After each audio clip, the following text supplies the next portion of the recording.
Bom dia, gente. Então, a gente vai começar hoje nossa segunda mesa, e Literaturas da Floresta, um título, inclusive, inspirado no livro da Lúcia, que está aqui presente. E vou passar diretamente para a Letícia, que vai ser a nossa coordenadora da mesa, debatedora. Obrigado, Letícia, por ter aceitado também esse convite, e agradecer novamente a todos os organizadores e as pessoas que estão nos ajudando nesse evento. E o apoio da CAPES, é sempre bom lembrar.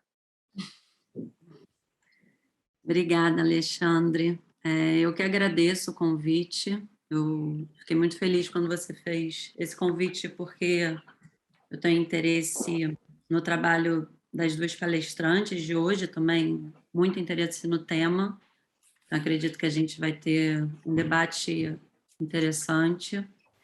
Mas só para me apresentar, quem não me conhece, meu nome é Letícia Paes, eu sou pesquisadora do Instituto de Direito e Humanidades da Universidade de Birkbeck, em Londres. Antes de vir para a Inglaterra, eu era professora da PUC do Rio de Janeiro, no Departamento de Direito. E eu vou mediar hoje esse segundo dia do Seminário Internacional Direito, Política e Literatura, Fronteiras do Humano, Fronteiras da Democracia. E na mesa de hoje, que foi intitulada Literaturas da Floresta, a gente vai contar com as falas da professora Lúcia e da professora Cécile Roudeau.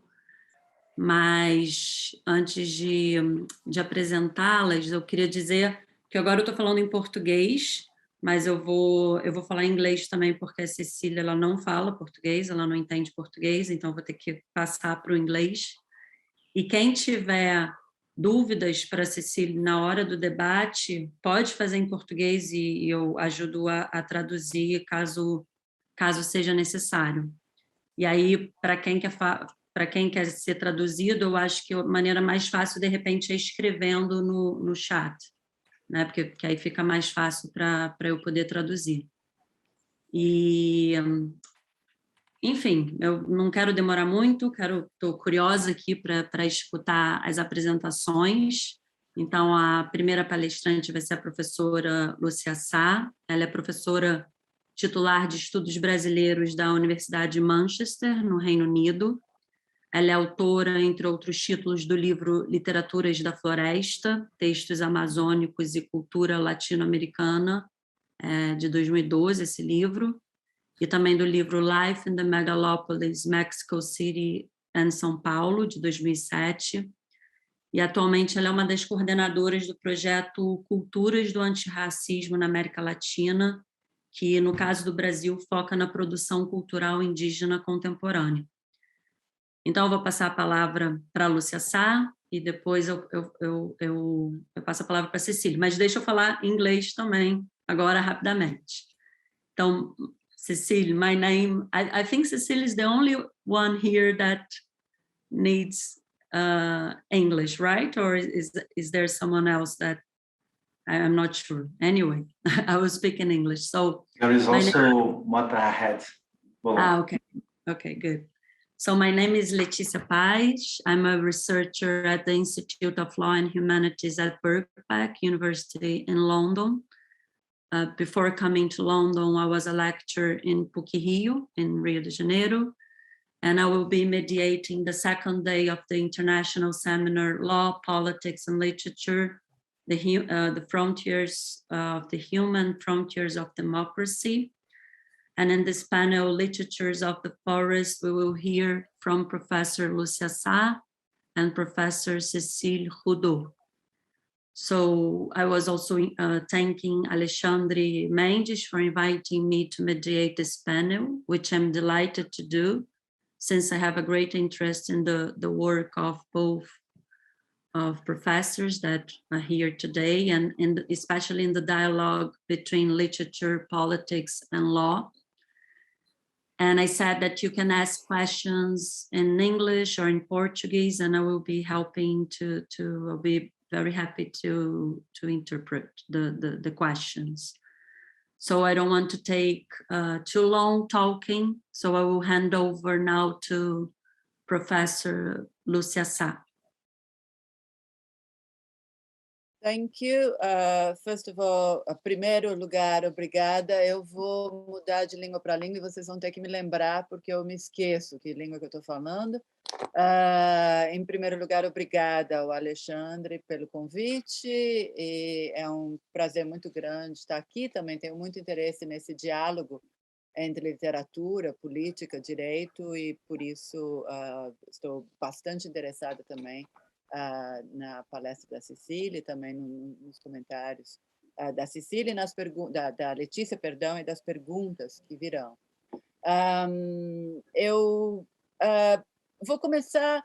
O Alexandre me disse que os alunos, no geral, leem o capítulo do meu livro sobre Macunaíma, análise de Macunaíma, mas, mesmo assim, eu vou primeiro contextualizar de onde saiu esse capítulo e também falar um pouco dele, brevemente, para depois pensar nos dias de hoje, como que a gente olha para essa questão, para essas análises que foram feitas de Macunaíma por outros autores e pela minha análise também. Em primeiro lugar, a ideia do livro Literaturas da Floresta, que foi a minha tese de doutorado, é uma ampliação da minha tese de doutorado, que foi feita nos Estados Unidos, na Universidade Indiana.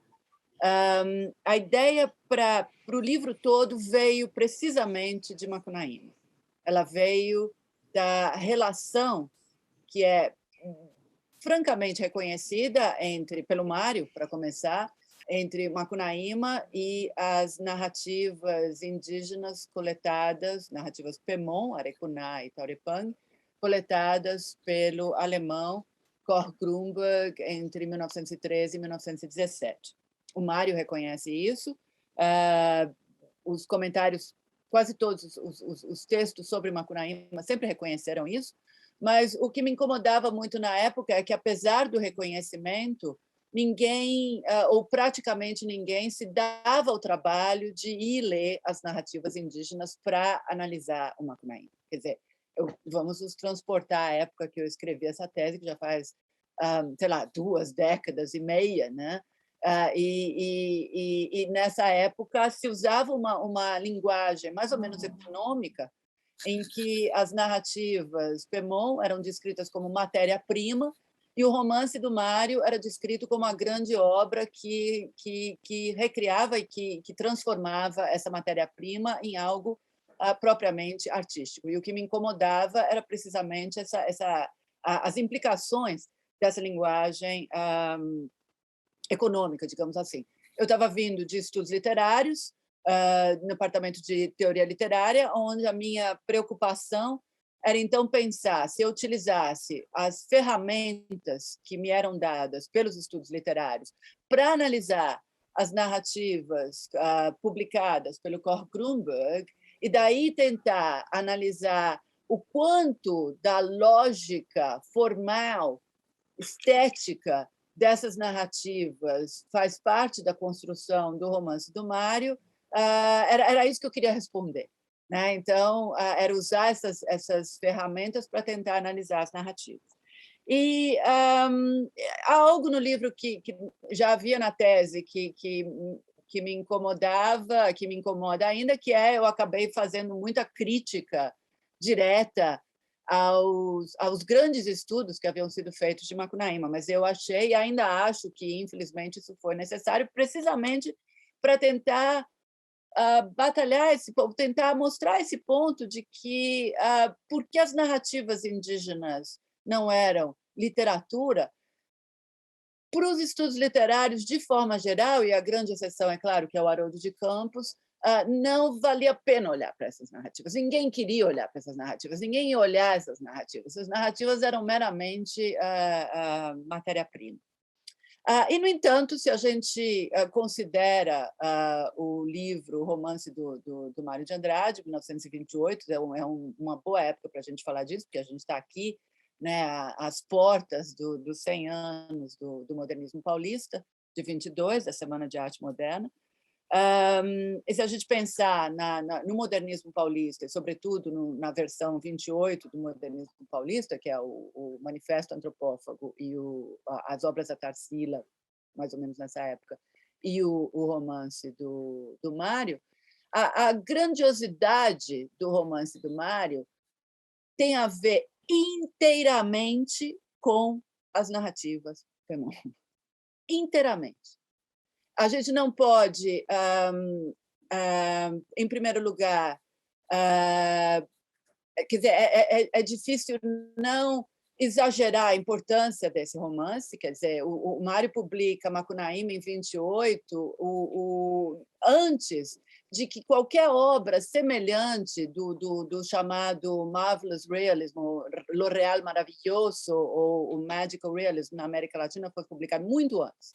Tá? O que o Mário faz em Macunaíma é extremamente inovador em termos de literatura brasileira, em termos de literatura hispano-americana, em termos de literatura latino-americana, perdão, em termos de literatura mundial. Mas ele só faz isso porque houve uma compreensão profunda por parte do Mário da lógica, como diz Haroldo de Campos, das narrativas indígenas, da lógica formal, da lógica estética, e uma sacada imensa do Mário, que foi a modernidade do herói trickster Macunaíma. Tá? E eu acho que a leitura cuidadosa, só a leitura cuidadosa das narrativas indígenas permite a concepção e a comparação mesmo, o quanto do romance do Mário é difícil. É difícil ter uma ideia disso se a gente não lê as narrativas indígenas. É uma grande parte do romance do Mário, não só o herói, não só o nome do herói, o comportamento do herói, mas muitas das histórias, das linhas narrativas, das historinhas que aparecem, que compõem Macunaíma, vêm das narrativas Fremont. E a lógica estética, a lógica formal vem das narrativas Fremont. O herói, a concepção de herói, esse herói que não é um herói no sentido tradicional europeu de um herói que defende, digamos,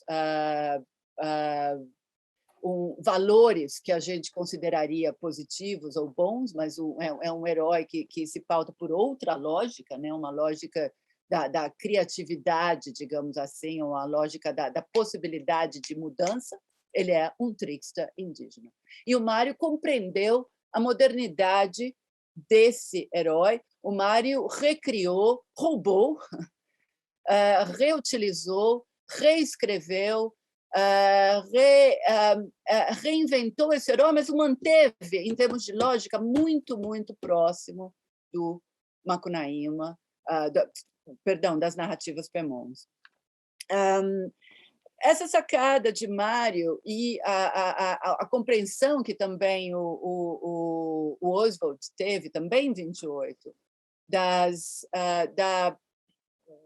possibilidades da antropofagia tupi, elas são os grandes momentos, eu diria assim, do modernismo paulista de 22.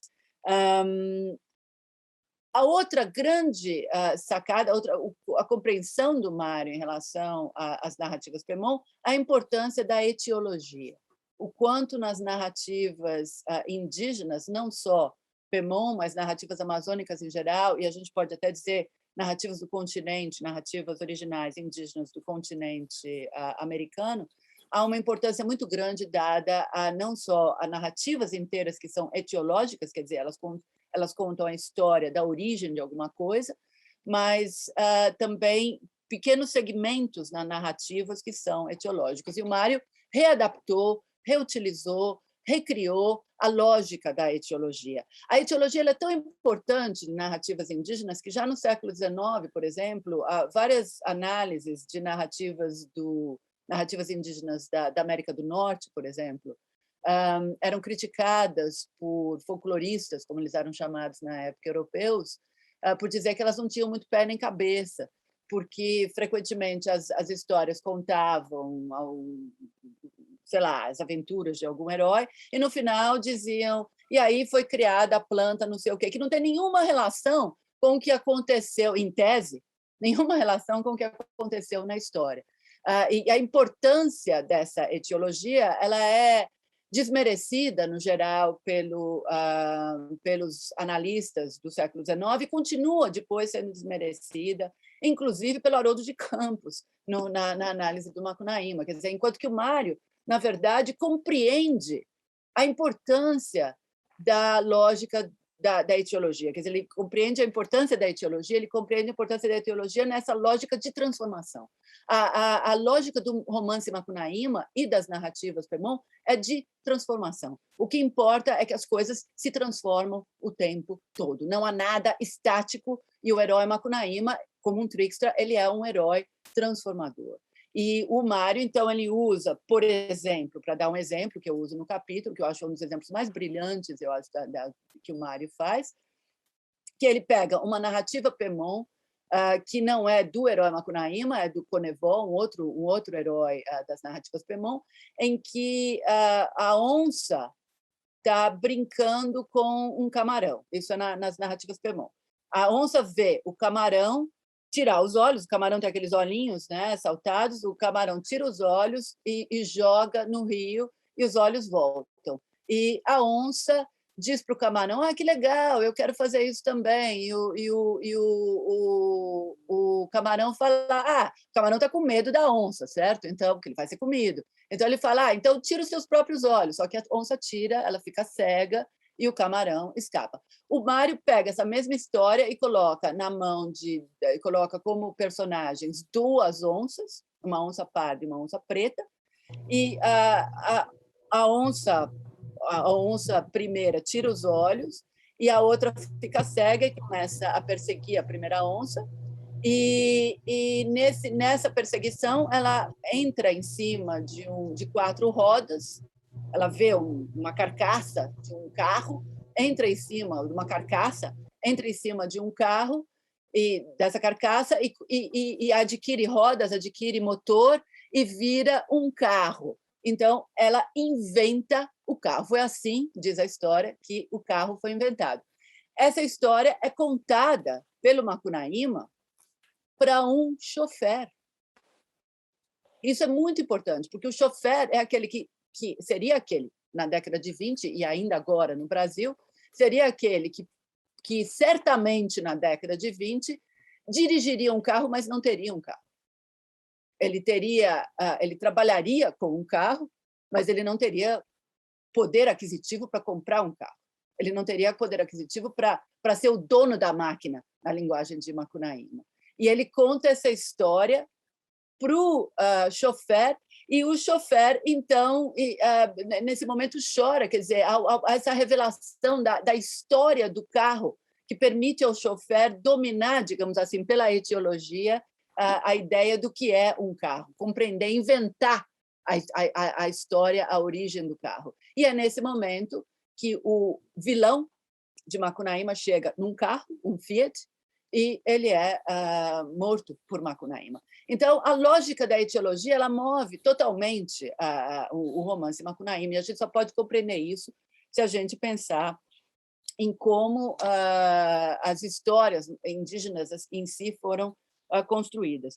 Então, isso para dizer, quer dizer, eu poderia falar mais desse capítulo que os alunos que eu saiba leram, mas para dizer o conhecimento profundo que o Mário tinha dessas narrativas, a grande sacada dele dessas narrativas, e que isso foi fruto dos estudos que ele, o Oswald, a Tarsila, o Roudeau vinham fazendo regularmente, quer dizer, eles dizem isso, eles tinham um grupo de estudos de fontes coloniais em que eles estudavam textos que existiam, os poucos textos que existiam coletados, tupis e de outros indígenas, o Korgrumber, no caso do Mário, que leu em alemão, e várias outras fontes coloniais.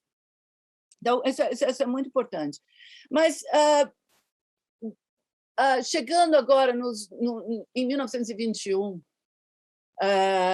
um ano terrível, né, para a história do Brasil, mas também um ano em que, aí ao lado de vocês, em São Paulo, a gente tem a inauguração do que está sendo chamada pelos artistas indígenas da Bienal dos Índios.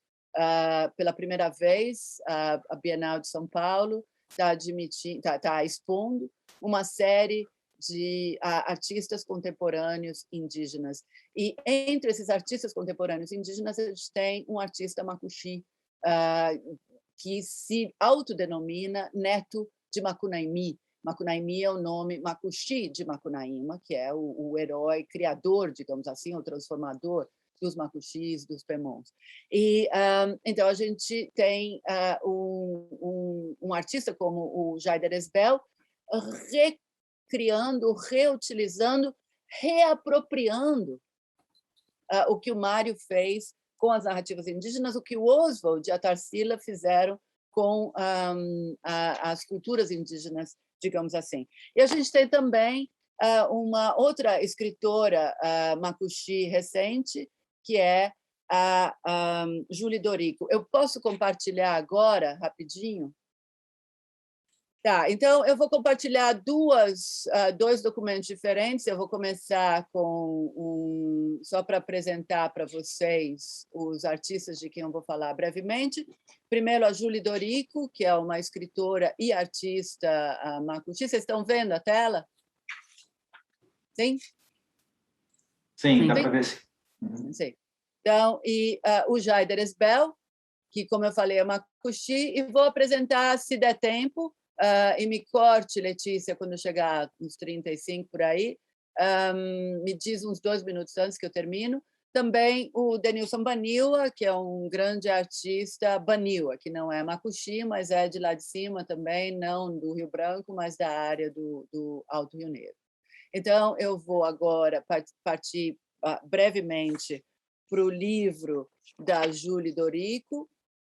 Então, o livro da Julie Dorico, que se chama Eu Sou Macuxi e Outras Histórias. O que a Julie Dorico faz ela reencontra a própria identidade macuxi dela como uma pessoa de avó e mãe de origem macuxi, mas pai de outra, né, de não macuxi, e ela reencontra a identidade macuxi dela, em parte, graças a Macunaíma, e a gente vê, para vocês que leram Macunaíma, a importância do Macunaíma nessa história. Então, eu vou só ler a história dela na página 17, perdão, aqui.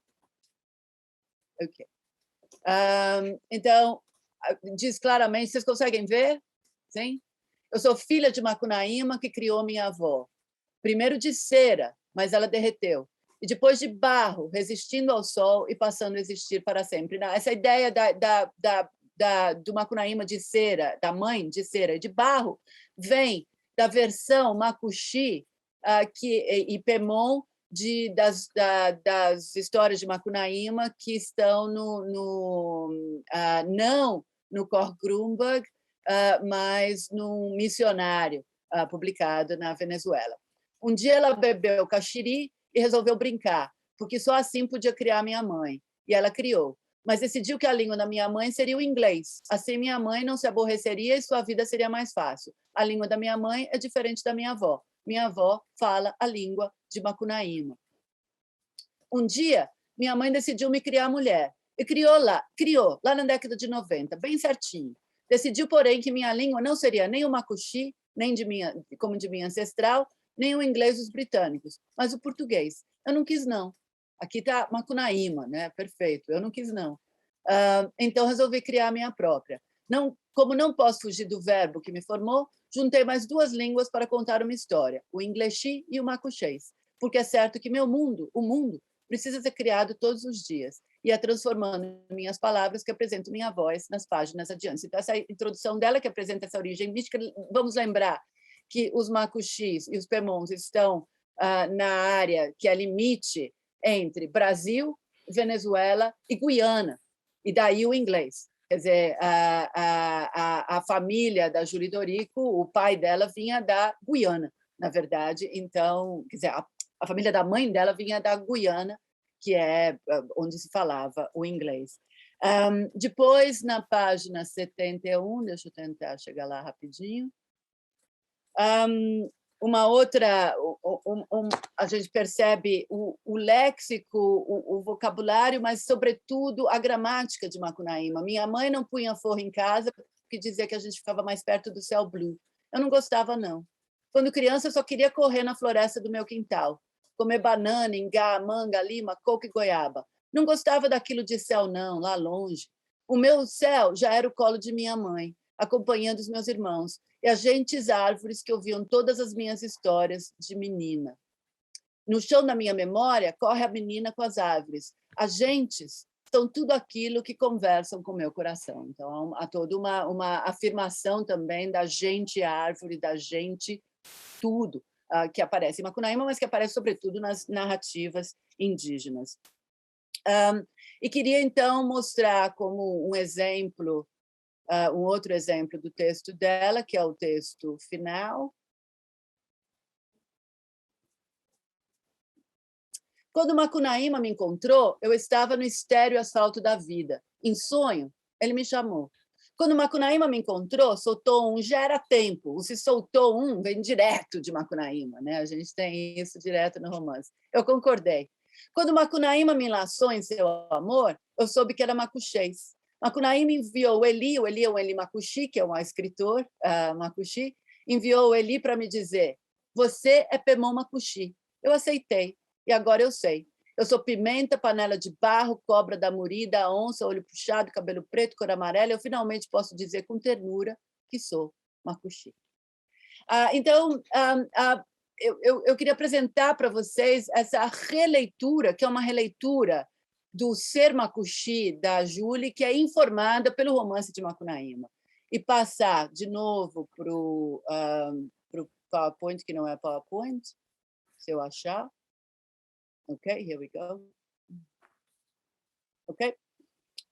Para a obra do Jaider Esbel. Eu estou dando aqui, olha só, uma deixa para vocês, que é... Vocês conseguem ver? Sim?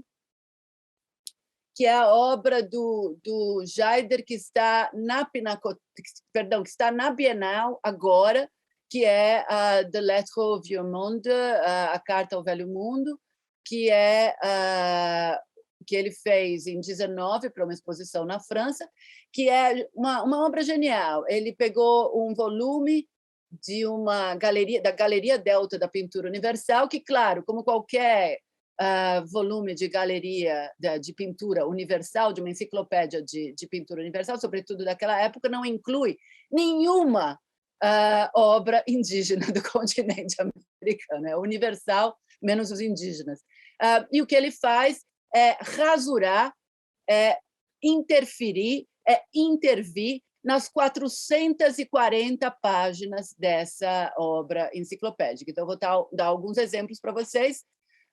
Aparece com... Dá para ver, tudo bem? Sim? Então, a gente vê aqui os textos de afirmação da história da arte universal, que é basicamente a arte europeia, com algumas deixas para os egípcios e isso, né, como origem da arte europeia. E a gente tem o que ele faz é desenhar, é obliterar o texto, a afirmação da arte europeia com desenhos dele, desenhos, no geral, indígenas. Mas ele não faz só isso. Ele também coloca... ele intervém em vários momentos da grande arte europeia para, politicamente, chamar a atenção para o genocídio dos indígenas nas florestas da Amazônia. Então, a gente tem aqui, por exemplo, essa pintura da cabeça de São João Batista num prato, né? E ele transforma a cabeça de São João Batista num corpo indígena, e é uma cabeça indígena que está sendo sacrificada. Então, há aqui uma canibalização dessa história da arte universal, e uma canibalização que coloca no centro a pessoa e a questão indígena. Então, genocídio indígena no Brasil, a violência é um ciclo longo, ordens antigas continuam ecoando e chegaram agora nas últimas florestas, virgens do mundo, a ordem exterminar. Aqui a gente tem, num quadro famosíssimo do Goya, uma outra intervenção em que a gente tem o cacique Babá, o Tupinambá de Olivença, está ameaçado de morte. E então, ele coloca uma questão que é atual, continua atual, na verdade, as ameaças ao cacique Babá na Bahia. E o uso dos animais que aparecem o tempo todo de forma muito diferente da arte europeia, e eu adoro particularmente essa intervenção na perspectiva, né, na grande conquista da arte europeia, que é a perspectiva, e onde ele coloca uma rede que é um dos grandes artefatos da tecnologia dos indígenas brasileiros. E, além disso, eu queria mostrar um slide aqui da intervenção do Jaider na ópera da Yara Renaud, Macunaíma, uma ópera tupi, em que o Jaider cura o personagem Mário de Andrade. Ele entra no palco como ele mesmo, neto, Jaider, como ele se apresenta, neto de Macunaíma, para curar o Mário de Andrade, que aparece como personagem na ópera. Então, eu vou falar brevemente também do Denilson Baniwa, que não é macuxi, mas que faz parte do mesmo grupo do Jaider, e que eu queria mostrar, por exemplo, essa colagem digital do Denilson, que mostra, como vocês veem, um retrato do Pedro Álvares Cabral, e do lado, não sei se dá para vocês lerem, porque está pequeno, eis um pirata, um corsário, um salteador, eis seu herói, descobridor do Brasil. De certa forma, a inversão que essa colagem digital faz, ela nos lembra muito o poema Erro de Português, do Oswald de Andrade, que está vindo também ali do mesmo momento, né, 2 anos antes da Semana do Modernismo Paulista de 22. Quando o português chegou, debaixo de uma bruta chuva, vestiu o índio. Que pena. Fosse uma manhã de sol, o índio tinha despido o português. No retrato do Baniwa, a gente tem essa mesma inversão de olhar para a história do ponto de vista do indígena, do colonizado. Mas, ao mesmo tempo, o que a gente tem aqui é humorístico, como o poema do Oswald, mas é diferente, é mais contundente, porque o Denilson não aceita ser parte da alegoria da colonização. Ele coloca, eis um pirata, um corsário, um salteador, eis seu herói. Não é meu, é seu. Ele se coloca fora do discurso do Estado-nação. E se colocando fora, a inversão que ele faz, eu diria, é mais contundente, porque serve também como uma espécie de metáfora e metonímia, não para a nação Brasil, mas para a figura do artista indígena, do artista contemporâneo indígena, que está agora canibalizando, transformando a própria lógica da arte brasileira e do modernismo paulista. E a gente tem aqui um diálogo direto do Denilson com a Tarsila do Amaral. Essa é uma obra de 24 da Tarsila do Amaral, está na Pinacoteca, que se chama São Paulo, e que celebra, como a gente pode ver, a modernidade da cidade de São Paulo, os metais, as estruturas em ferro. E o que o Denilson faz é reflorestar, digamos assim, a cidade de São Paulo, reflorestar a obra da Tarsila e colocar como intermediador o artista indígena. É o artista indígena que ou está reflorestando ou está mostrando a destruição da floresta. A gente pode olhar de uma forma ou de outra. Essa é uma colagem em papel do Denilson Baniwa, que dialoga diretamente com o modernismo 22. E mais ainda, essa obra também do Denilson, que é uma pintura em acrílico, onde a gente tem a cabeça num prato, como a cabeça do São João Batista, a cabeça num prato do Mário de Andrade. A gente reconhece que é o Mário de Andrade pelos óculos redondos, ele está mais negro do que mais escuro do que o Mário de Andrade normalmente aparece, e isso pode ser uma menção tanto ao filme de Macunaíma, onde a gente tem essa presença tão forte do Grande Otelo, mas também há estudos recentes sobre o Mário que falam do branqueamento do Mário na história da literatura brasileira. Na verdade, o Mário de Andrade sempre... Quer dizer, o Mário de Andrade foi um escritor mulato que foi, como Machado e como outros escritores do Brasil, mais ou menos, ou não mais ou menos, bastante claramente, branqueado pela história da literatura. Então, a gente pode dizer que seja uma referência a isso. E aqui jaz o simulacro Macunaíma, jazem juntos a ideia do povo brasileiro, e a antropofagia está nesse bilhetinho. É o que está escrito nesse bilhetinho aqui, do lado do romance. E a antropofagia temperada com Roudeau e Pax Mongolica. A Pax Mongolica, como o próprio Denilson explicou numa palestra que eu assisti há pouco tempo, é a ideia da pacificação com a ocupação e a opressão do outro, né? A pacificação graças à opressão dos povos oprimidos, é pacificar oprimindo o outro. E eu queria chamar a atenção também aqui para a presença do milho, da mandioca, da pimenta e do urucum, vegetais americanos, do continente americano, quando o Oswald, no manifesto, diz que não há grandes vegetais na América, né? Não há grandes vegetais no Brasil.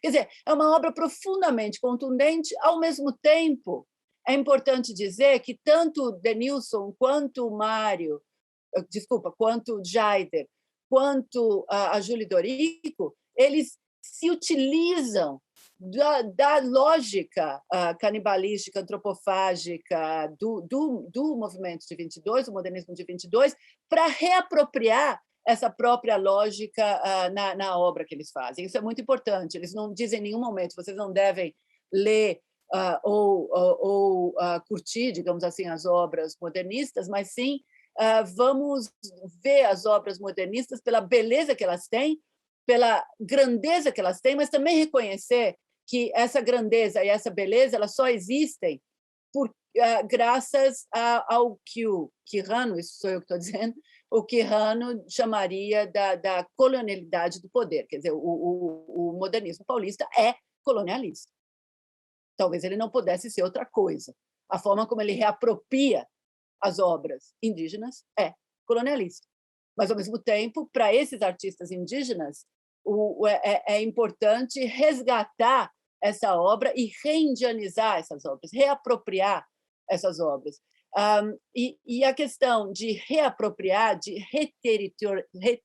reterritorializar, é importante porque, como a gente sabe, a questão do território, aqui está uma outra obra do Denilson Baniwa, a questão do território ela é crucial para os artistas indígenas, para a arte indígena e para os povos indígenas de forma geral, e eu estou falando isso no momento em que ainda está se discutindo no Congresso a questão horrível do marco temporal. Aqui a gente tem, eu já estou terminando, algumas imagens de uma exposição que o Jaider e o Denilson fizeram juntos, no vão do MASP, meses depois de Bolsonaro ter sido eleito. Quer dizer, foi uma reunião de povos indígenas em protesto às medidas do então ministro do Meio Ambiente em relação ao passar a boiada, né, em relação aos povos indígenas, e Jaider e Denilson fizeram essa exposição em que eles se utilizam aqui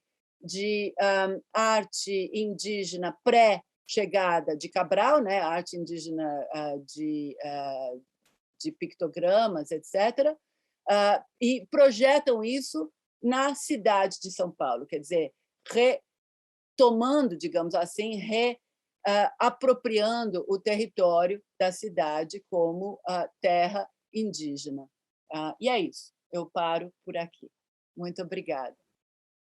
Muito obrigada, Lúcia. Você falando aqui me veio milhões de coisas na cabeça, milhões de perguntas e comentários, mas eu vou passar a palavra para a Cecília, mas eu só gostaria de falar que eu achei, primeiro que eu não conhecia, por exemplo, o trabalho da Júlia Dorico. Eu conhecia um pouco o Denilson e o Jaider Isbel muito por conta do Instagram, né, que eles são bem ativos pelo Instagram. Então, eu vejo as pessoas compartilhando e aí eu acabei tendo contato com o trabalho deles. Então, obrigada por apresentar ainda melhor e também o trabalho da Júlia Dorico. E aí eu queria fazer só um comentário antes da gente entrar, porque eu também não quero me prolongar para deixar também para o debate, é que eu acho interessante o seu próprio movimento, né? Porque você começa com Mário de Andrade, mas agora o seu principal são esses autores indígenas. Então, é uma mudança no seu próprio trabalho. Sim. E o que me fez pensar a força da literatura, né? A força da arte, que é essa capacidade de pensar outros mundos, de pensar outras narrativas, de existir na diferença, de combater a monocultura.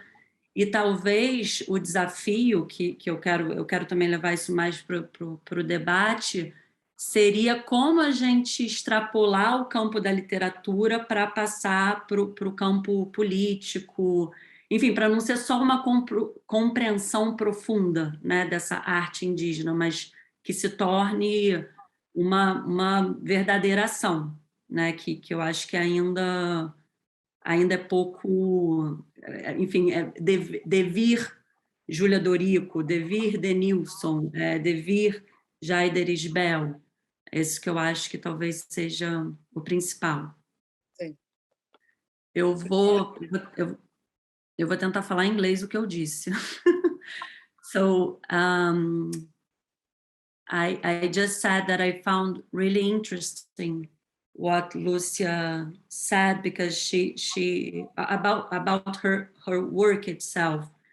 It goes to Mário de Andrade talking about Macunaíma with his work Macunaíma, so it's a bit more in the realm of representation. And now Lúcia is taking the indigenous artists to talk about the indigenous culture and work. So I saw in her own work a shift from representation to a becoming to become indigenous. I said also that I think literature brings this capacity to imagine and be in the world in multiple ways. So to exist in difference, of thinking of other ways of living together with animals, with things, with humans and non-humans. And perhaps this is the challenge. How can we go beyond the field of literature and of arts for the benefit of a variety of fields, from art to politics, from clinic to thought. So I think this is the main challenge, how to become Júlia Dorico, how to become Denilson, Jaider Isbel. So I think now I will introduce our second speaker, who is Professor Cécile Roudeau. I will introduce her in English, and then I will send her bio in Portuguese. I think it's easier. So she's Professor of American Literature at the University Paes Didero. She's also the coordinator of Research Laboratory on English-speaking cultures, which is an interdisciplinary research unit of the University Paes Didero, whose members study the histories, literatures, arts, and cultures of English-speaking countries and their links to the wider world. She's the editor of Transatlantica Journal of American Studies, Literature and Arts, and she's currently working on a book project titled Beyond Stateless, Practices of Democratic Power in 19th Century US Letters. which follows her essay written in French on the fictions of the commons in the 19th century American literature. So, yeah, thank you, Cécile. Obrigada, thank you. Thank you very much, Alexandre, Letícia, and Lúcia. Apologies for not speaking your tongue. It's a shame, but I'll speak in the language of the poet I'll be studying today, English.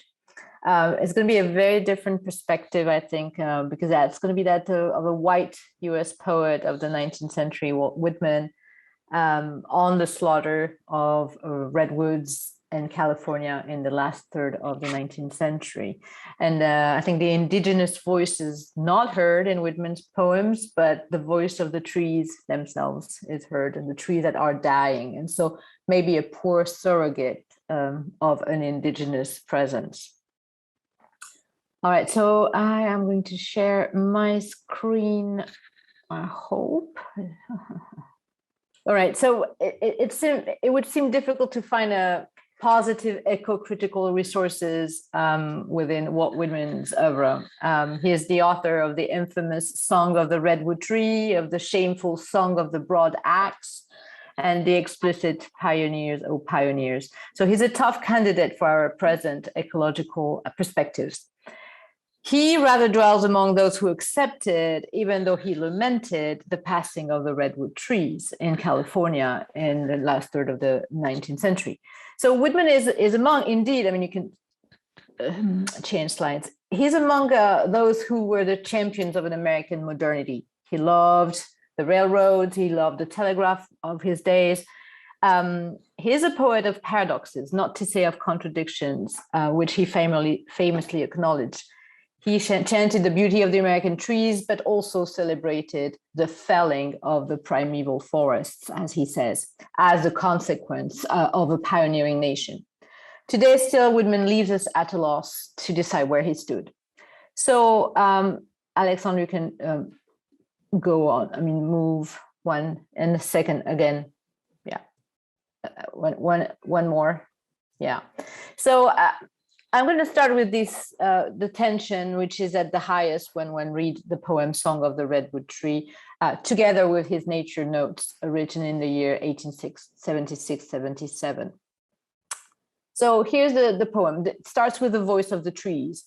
Farewell, my brethren. Farewell, O earth and sky. Farewell, ye neighboring waters. My time has ended. My term has come. So in this poem, first published in 1873, the voice of the redwoods is heard even as the changing of the guards is occurring just before our eyes. So a grander future is being built for the new culminating man, he says, the empire new.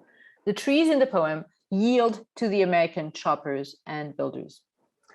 Now, only a couple of years later, the same Whitman in his nature notes would chant his love of trees and his affiliation with them that helped his body rejuvenate and his mind taste again the sap of life. Next slide. So it's this lesson, a text that is called A Lesson of a Tree. Here is one of my favorites now before me, a fine yellow poplar, quite straight, perhaps 90 feet high and 4 thick at the butt. How strong, vital, enduring, how doubly eloquent. Then the qualities, almost emotional, palpably artistic, heroic of a tree, so innocent and harmless, yet so savage, it is, yet says nothing. So the same year as Whitman wrote Song of the Redwood Tree, he suffered a serious stroke that left him paralyzed on one side of his body. And he left Washington, where he had been working as a clerk and a civil servant since 1863. So from 1863 to the end of the 70s, he worked as for the Army Paymaster in the Bureau of Indian Affairs and for the Department of the Interior. So in an attempt to heal the effects of his stroke, he began spending times in a place called Timber Creek in New Jersey. And there he remembers you could get a sort of second wind. So on the one hand, we have an elegy for the redwood trees, which is also a triumphant song for the new empire, and a praise of the advent of the new race of American white men at the expense of the redwoods. And on the other hand, we have love songs to the trees that are his only cure, the only cure that he trusts. So I do not intend to redeem an imperialist woodman with an ecological woodman, the tree lover or the tree hugger. What I'd like to suggest is that the two postures are less opposed than they are interconnected. To understand how will require that we add, so can we move 2 slides, I think, Alexandre? Another one. Yes, okay. And then, so we have a trio here. We have the poetic self, the trees, and the imperial nation. Now, if you click, Alexandre, can you click? Yes. And so we're going to add the construction of a democratic state to that. So that's more or less the idea behind this talk. So another player that was constantly on Whitman's mind in those days when he was also at work on his text called Democratic Vistas. So this question was the question of the construction of a democratic practice of non-arbitrary regulatory power.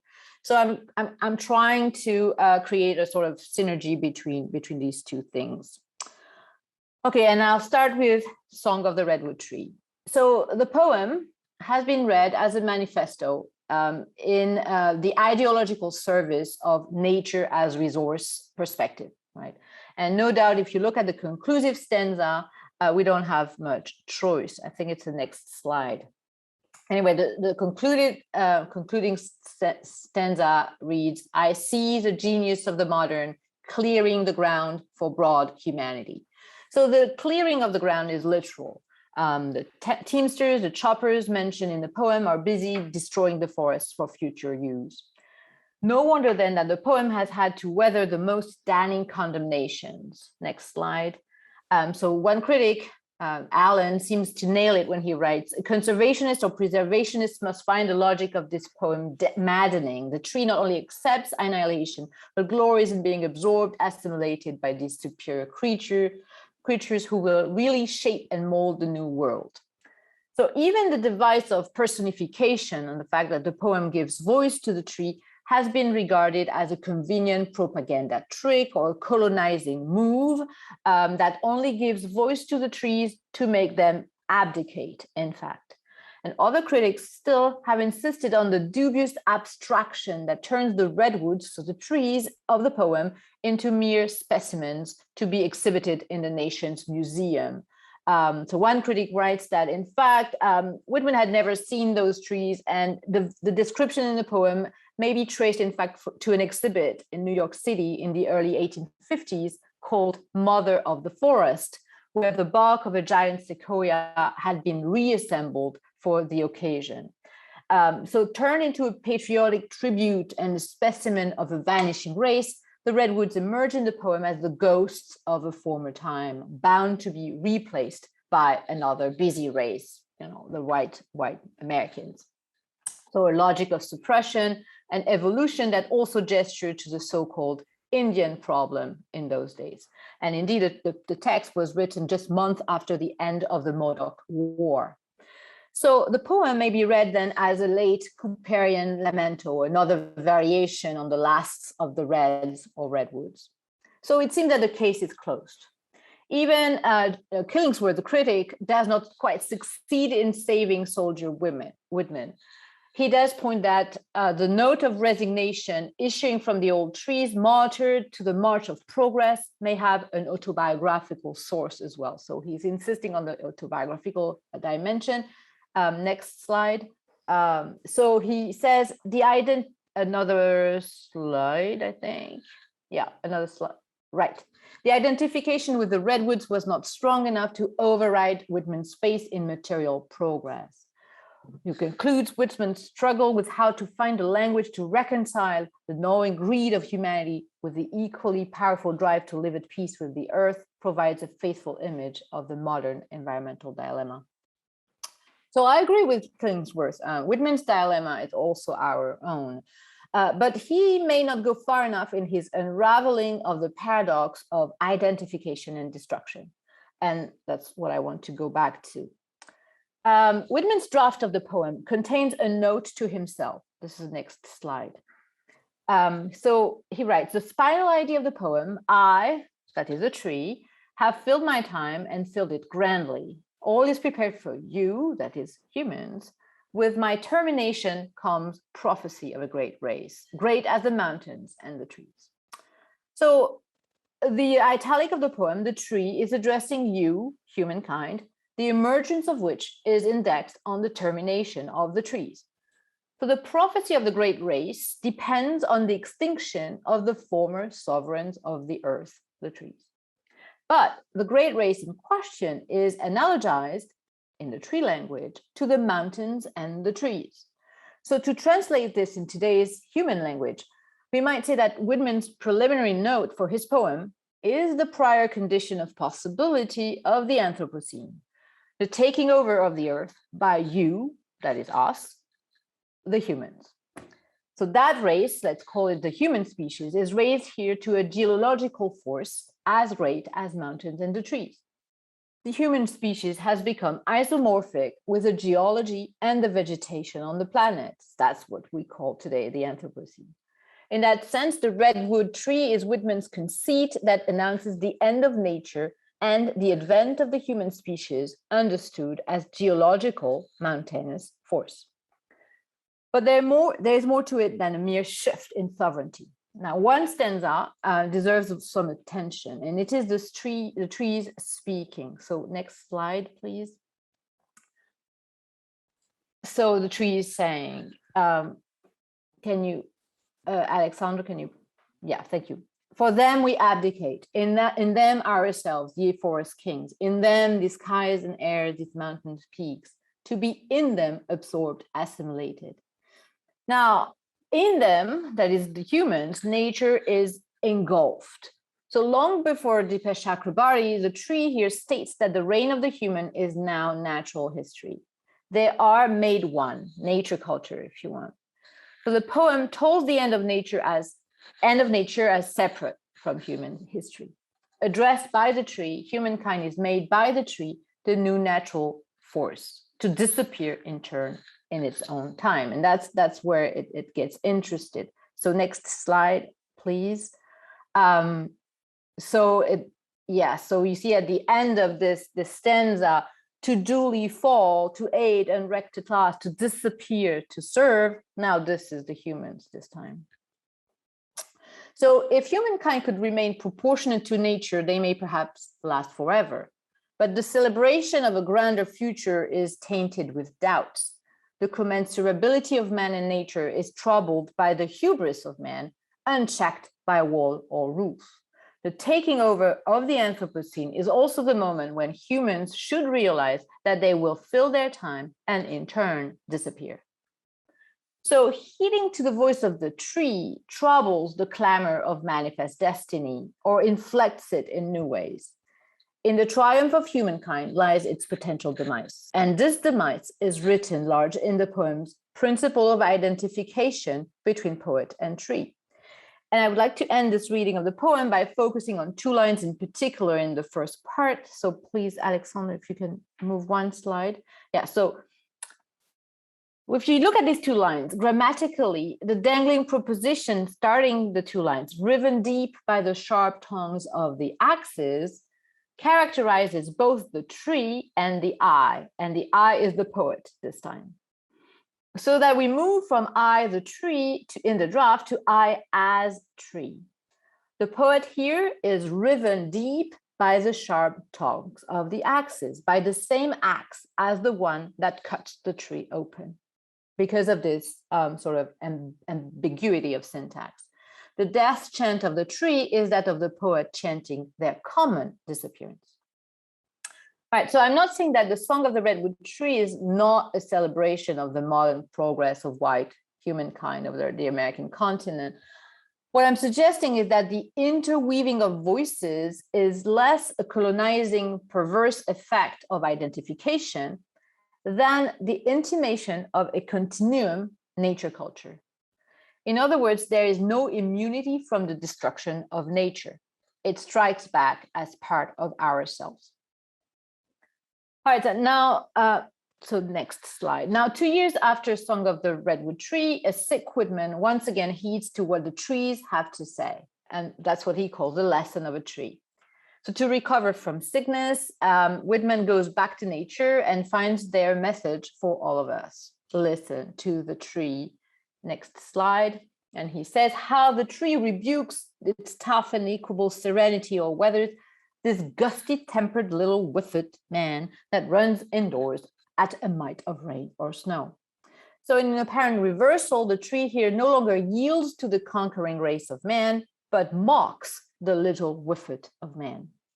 If man is a meteorological agent, he is a pathetic one at most. The tree is the hero, and man has better take a lesson from it. In fact, humankind has to cultivate their affinities, in Whitman's words, with the trees so as to counter the corruption of post-war America. Okay, the lesson sounds familiar. Nature's healing powers will regenerate the poet's ailing body, and following the laws of nature means following the natural laws on which the nation, the US nation, was founded. And nature, in that sense, will remain as both a restoring power of the individual and a reservoir of laws for American democracy. Next slide. Yeah, so what remains? When you have exhausted what there is in business, politics, conviviality, love, and so on, what remains? Nature remains, the affinities of a man or woman with the open air, etc. But the question remains, what does it really mean for nature to be restorative and redemptive? What is the lesson of Whitman's tree? In his nature notes, what emerges as restorative is what I would call, after a critic, William Major, the practice of nature. Okay, so Whitman was an adept of health reforms of many kinds, homeopathy, hydropathy, and he went back to nature so as to put in practice these different therapies. And one of them was an intriguing tree-pulling gymnastic that I'm interested in. So it's the next slide. In an entry titled "The Oaks and I," he explains, I write this 11 a.m. sheltered under a dense oak by the bank, where I have taken refuge from a sudden rain. I came down here for the before-mentioned daily and simple exercise I am fond of, to pull on that young hickory sapling out there, to sway and yield to its tough, limber, upright stem, happily to get into my old sinews some of its elastic fiber and clear sap. I can soon feel the sap and sinew rising through me. And he ends by saying, I know the virtue thereof passes from them into me, or maybe we interchange. Maybe the trees are more aware of it, or of it all, than I ever thought. So critics have read this as a shift from the practical to the metaphysical or the mystical. So William Major writes, next slide, please.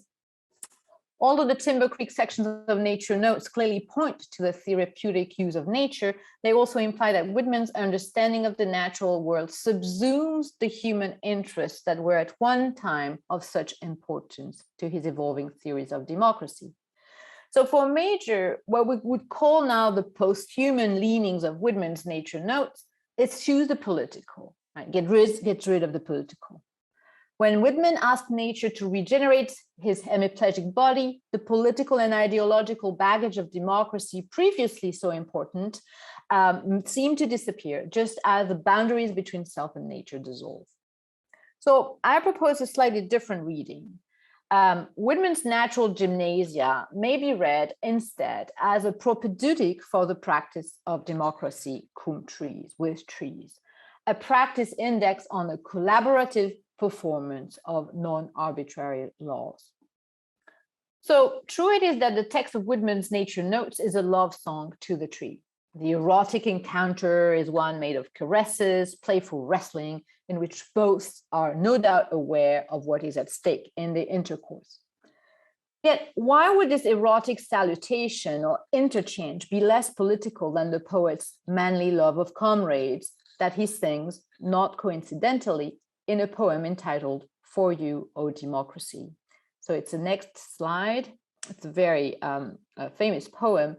I'm interested in the second stanza. I will plant companionship thick as trees along all the rivers of America. I will make inseparable cities with their arms about each other's necks, by the love of comrades, by the manly love of comrades.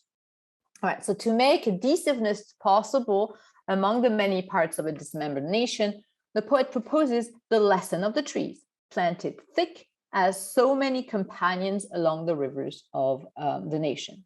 So it's sort of a reforestation or de-extinction. Now, the simile, I think, is significant. Democracy is planted or planted anew in those regions that have been deforested since the moment of contact.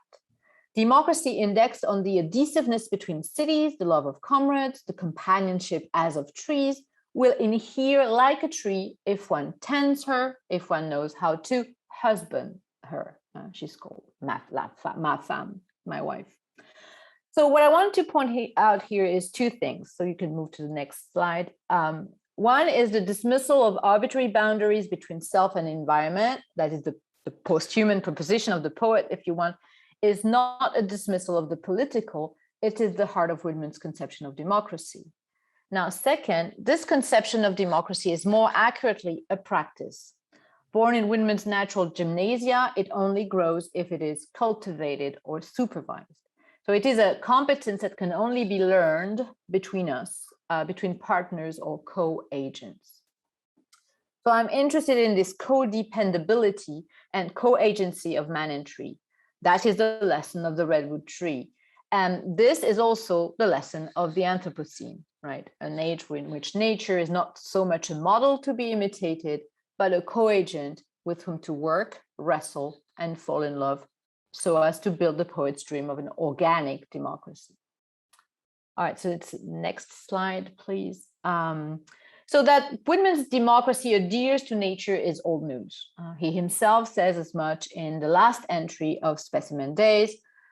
Democracy, most of all, affiliates with the open air, is sunny and hearty and sane only with nature, just as much as art is. Something is required to temper both, to check them, restrain them from excess, morbidity. American democracy must either be fibered, vitalized, or it will certainly dwindle and pale.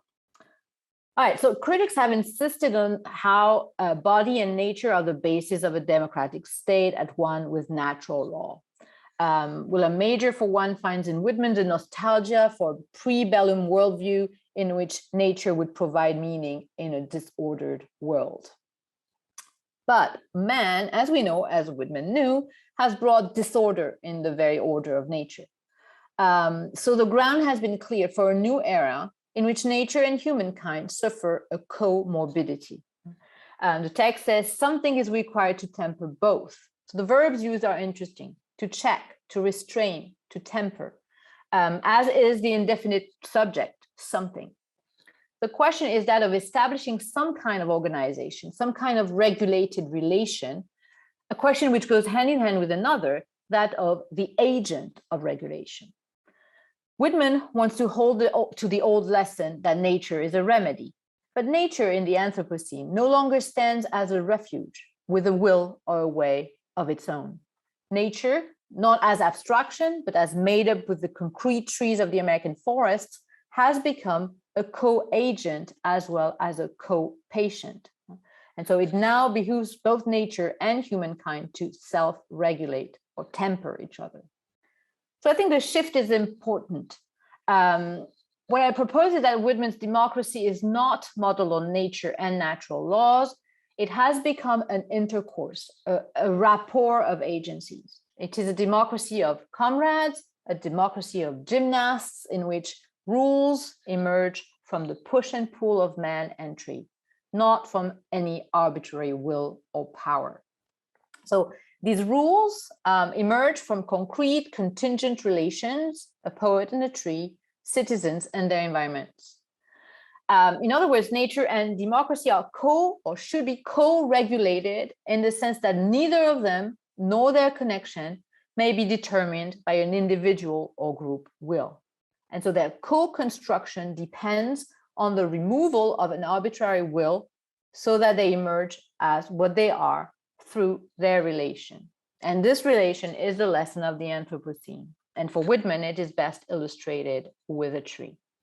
So if I go back to the first line of Whitman's Ode to Democracy, so next slide, I think, remember, I will plant companionships thick as trees along all the rivers of America.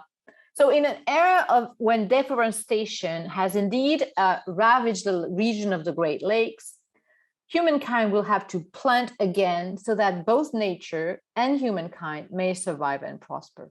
And this is what is suggested in another vignette titled Prairie Analogies, the Tree Question. So it's the next slide, I will not read it. The tree question, Whitman writes, will soon become a grave one because of deforestation. So far from being merely descriptive, this vignette takes an aggrieved tone. Trees are being missed. They are being destroyed on a tremendous scale, so much so that the question of reforestation becomes urgent. But once again, the question is, by whom? Who may regulate and how in nature culture? Imposing an order based on the interests of one class or an individual or even a culture or even maybe a species will break with the nature culture continuum.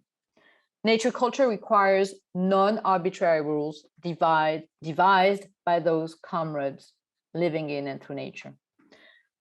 So the awareness of the Anthropocene, which had reached many in Whitman's age, think of George Perkins Marsh's book, Man and Nature or Physical Geography as Modified by Human Action, a book dating back to 1864.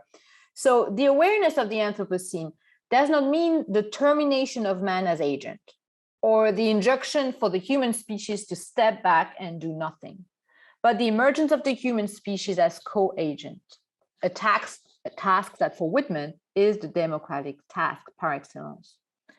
So democracy is decidedly prescriptive. It is a techne, it is a practice. It is a form of life as disciplined co-living according to non-despotic rules.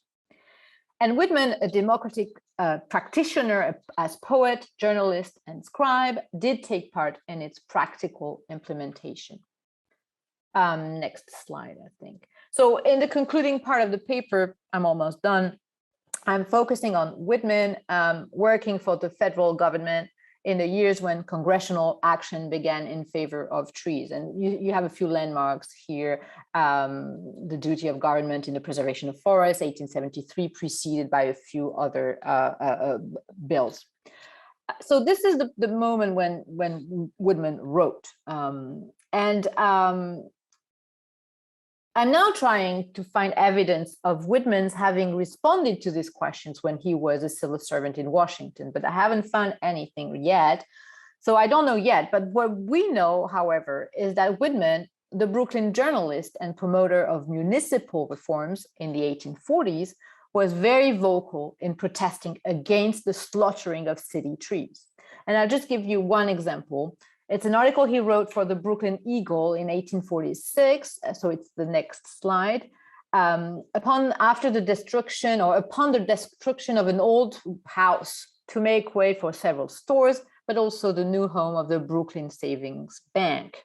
And he hoped the proprietors of the bank would, I quote, preserve those beautiful trees from the least harm. We shall be very, very sorry indeed to notice that the building is allowed to encroach upon them, trunk or limb. The beauty of Brooklyn is in its trees.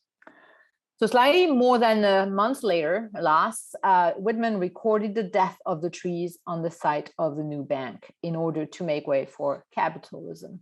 So next slide, please. So he writes, the beautiful large trees that stood so long on Dr. Hunt's old place were cut down the other day to gain a few inches more room to build brick and lime walls on. Now, though we hold to as little intermeddling as possible by the press with private rights, we pity and denounce this work of death. Why didn't they let the trees stand and build their fine edifice a few feet farther in?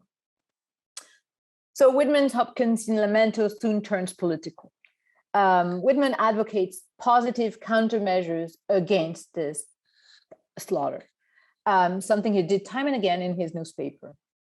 So I won't develop, but my point is that for Whitman, as early as the 1840s, the key to the co-development of man and nature, or man with and in nature, even in the big city, was democratic regulation.